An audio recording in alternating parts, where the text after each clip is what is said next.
The military taught me honor, respect, and duty, discipline, teamwork and leadership, execution, commitment, and sacrifice. It also taught me the value of following orders, looking out for each other, focusing on the task at hand, and the value of training and operational readiness.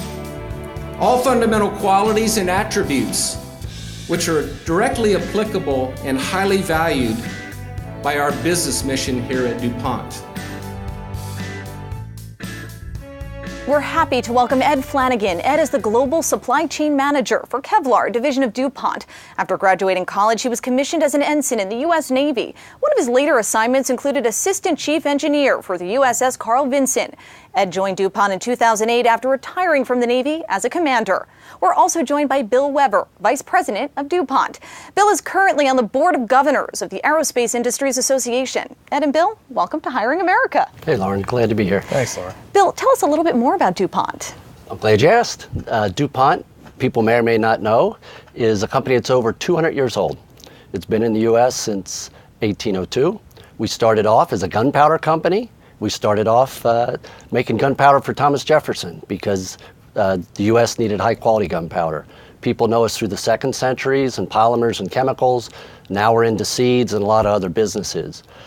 Throughout all that time, DuPont's always had a reputation of hiring people and having them have a career for life. What has changed is more recently we realized that we need to not just hire people out of university or directly into manufacturing roles, but we need to look for other places to bring in talent.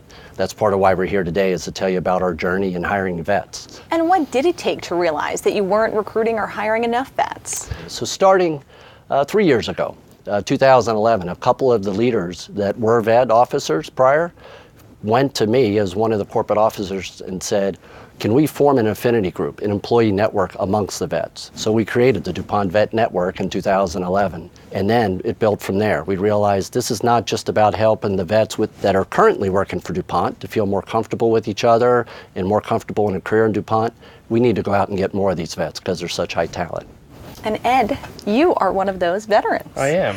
Tell me about the transition. You retired from the Navy, then became an employee at DuPont immediately. I did. The Navy provides a pretty good transition assistance program to coach people on building resumes and developing the contacts they'll need to transition out of the military and into a civilian career. But it's still, there's an apprehension that comes with that. And part of it is because we've grown up in a military career where we're used to knowing our next assignment a year to a year and a half in advance.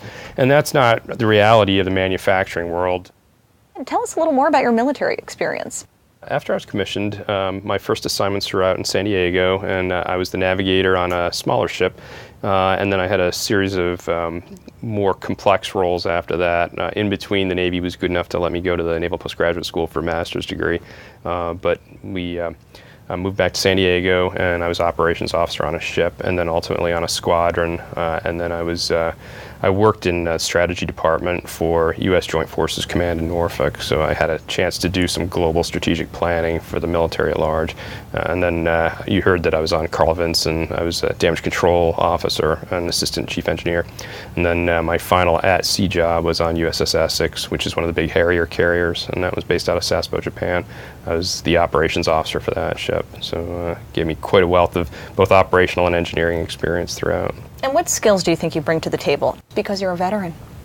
Well, because I'm a veteran, we've already got the discipline. We know we'll show up on time.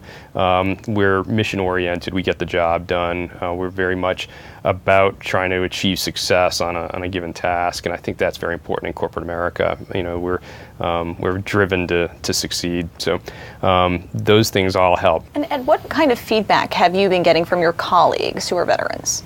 Very positive. So when I started at the site in Richmond, I was an area manager for maintenance and reliability engineering, and I was the first of about 14 of the in that kind of a middle management position. So I was the only one at the time. Now we have about, of the 14, I think 9 are veterans. So a lot of them have been brought in under some of these programs, and it's been very favorable. How do you reach out and actually recruit the veterans? A little bit of everything. We have a direct website where people can come in if they're doing a search. A lot of times recruiters that have worked with vets before, they learn about DuPont, and it's the other way around. They'll say, hey, I know what kind of talent works well with DuPont, so they'll come to us. When you have a winning formula, keep doing the same thing. So I mentioned our commitment corporately was that at least 10% of our new hires would be vets. We've done well on that, but the track record is we can't get enough. So we're going to continue to look, and as job openings come open, all the way from the entry level, operator and mechanic, all the way up through senior leaders, we're looking to see where we can tap into that. And I'm sure you can attest to this. Skill sets are always changing as technology is changing. So I'm sure that's an advantage for you all as well. It is. That's one of the big challenges, though, for the people that we're trying to recruit now.